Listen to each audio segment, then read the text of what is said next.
hồ điệp tím mở ra như một khu vườn cổ tích, nơi sắc tím lan tỏa nhẹ nhàng giữa không gian mơ mộng và trong veo của tuổi thơ.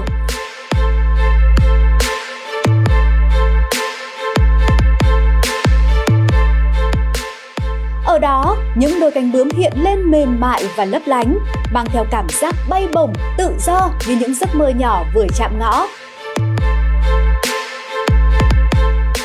Cách thiết kế sử dụng voan và lụa làm chất liệu chủ đạo, tạo nên những lớp váy buông rủ, xếp tầng uyển chuyển, để trang phục chuyển động tự nhiên, nhẹ như hơi gió.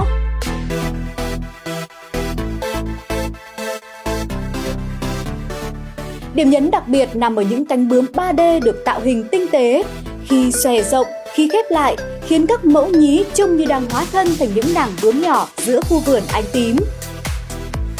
Sự kết hợp hài hòa giữa sắc tím mộng mơ, form dáng mềm mại và chi tiết trang trí tỉ mỉ đã vẽ nên một bức tranh dịu dàng, nơi ước mơ được chắp cánh, niềm vui được giữ lại và tuổi thơ được nâng niu trong từng khoảnh khắc.